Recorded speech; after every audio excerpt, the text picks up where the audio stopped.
राधे कृष्णा दोस्तों, स्वागत है आपका हमारे यूट्यूब चैनल पर। तो दोस्तों, अपनी आज की इस वीडियो में हम लोग करने वाले हैं रेलवे पैरामेडिकल परीक्षा के PYQs previous year question paper, क्योंकि आपको पता है जैसा कि 28 अप्रैल को इसका एग्ज़ाम आने वाला है, तो इसलिए थोड़ा सा PYQs कर लेते हैं ताकि आपके लिए आने वाले अगर आपका एग्ज़ाम हो तो आपकी प्रैक्टिस अच्छी हो जाए और आपको एक आइडिया लग जाए कि किस तरीके के क्वेश्चन एग्जाम में आपको देखने को मिलते हैं। तो अभी तक जिसने भी हमारे चैनल को सब्सक्राइब नहीं किया है वो हमारे चैनल को सब्सक्राइब कर लेना, और अगर वीडियो पसंद आए तो वीडियो को लाइक कर देना। तो चलिए देखते हैं किस तरीके के क्वेश्चन पूछे जाते हैं। तो बढ़ते हैं अपने पहले क्वेश्चन की तरफ, और हमारा पहला क्वेश्चन है,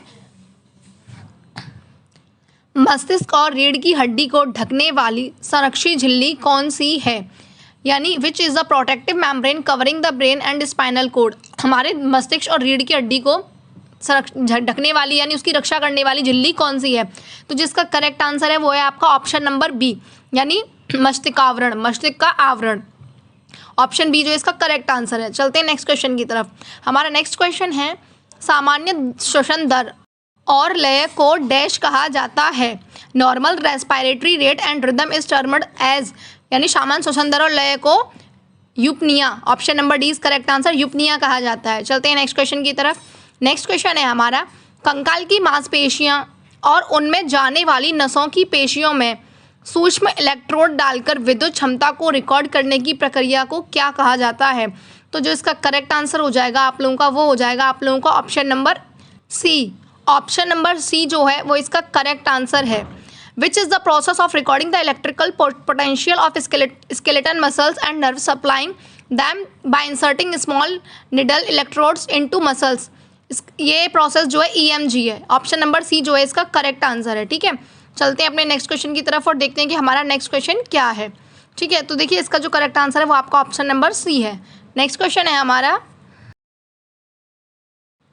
आमतौर पर एक सामुदायिक स्वास्थ्य केंद्र में कितने लोगों को चिकित्सा सुविधा उपलब्ध कराई जाती है? यानी एक सामुदायिक स्वास्थ्य केंद्र में कितने लोगों को चिकित्सा सुविधा उपलब्ध कराई जाती है? तो जो इसका करेक्ट आंसर होगा वो होगा आपका ऑप्शन नंबर ए, 80,000 से लेके 1,20,000 लोगों को जो है एक बार में चिकित्सा सुविधा उपलब्ध कराई जाती है। ठीक है, नेक्स्ट क्वेश्चन है हमारा, निम्नलिखित में से किसका उपयोग प्रसव की घटनाओं को रिकॉर्ड करने के लिए किया जाता है? Which one of the following is used to record the labour event? तो जो इसका करेक्ट आंसर है वो है आपका ऑप्शन नंबर ए, यानी पार्टोग्राफ। पार्टोग्राफ जो है इसका करेक्ट आंसर है। चलते हैं नेक्स्ट क्वेश्चन की तरफ और देखते हैं नेक्स्ट क्वेश्चन क्या है। हमारा नेक्स्ट क्वेश्चन है, वृद्धि हार्मोन्स निम्नलिखित में से किस अंतःस्रावी ग्रंथि से स्रावित होगा?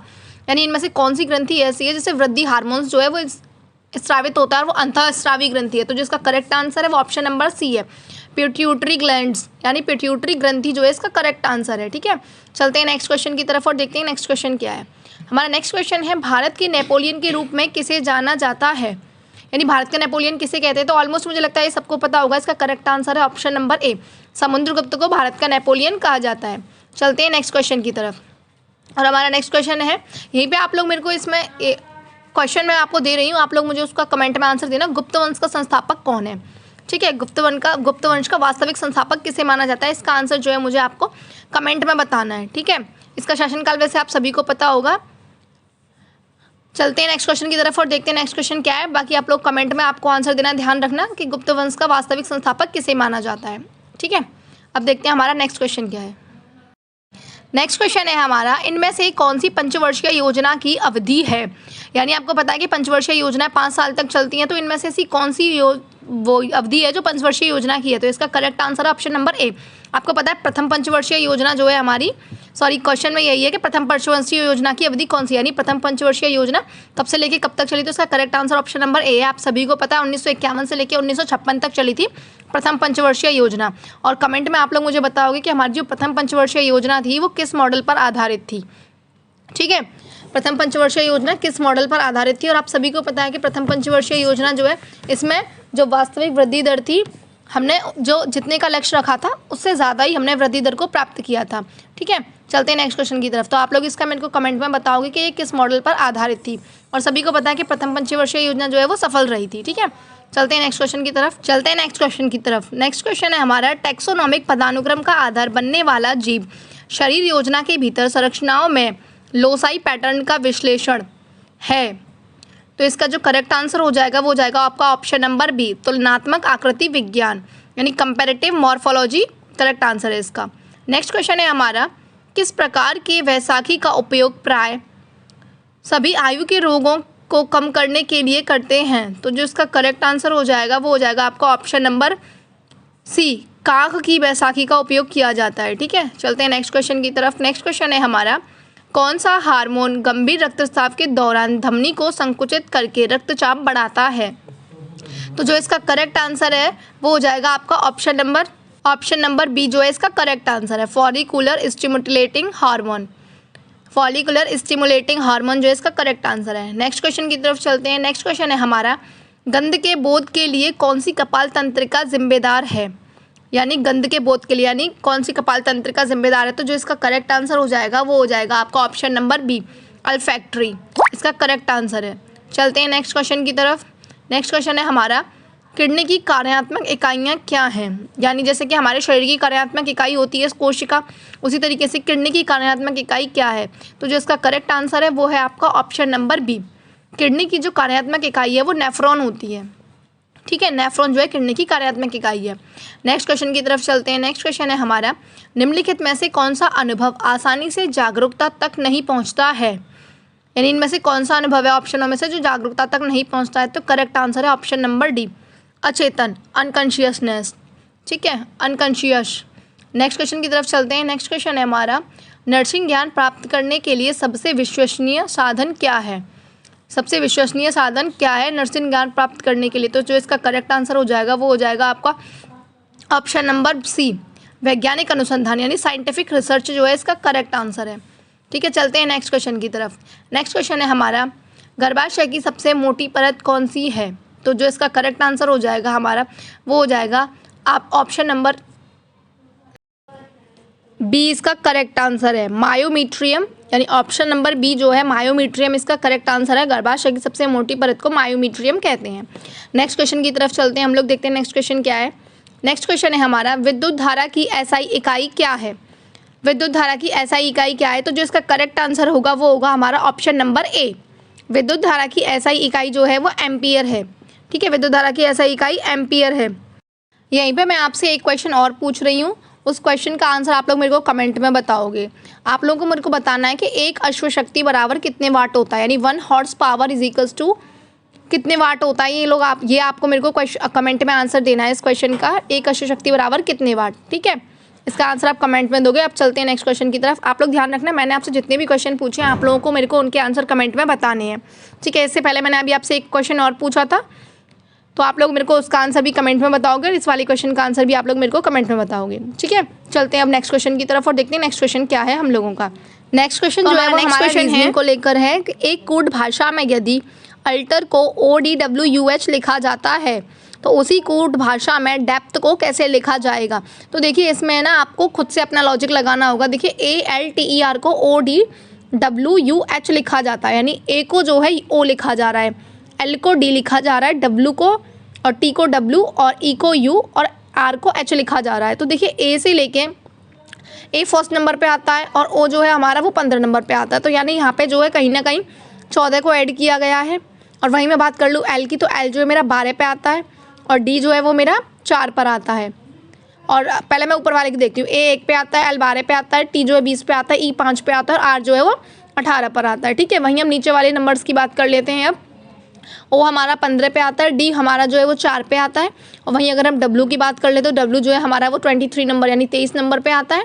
और वहीं बात W 23 पर आता है और U की बात कर लें तो U जो है वो 21 पर आता है और H जो है वो 8 पर आता है। ठीक है, अब यहाँ से हम लोग ये देखेंगे कि लॉजिक जो है वो अप्लाई क्या हो रहा है।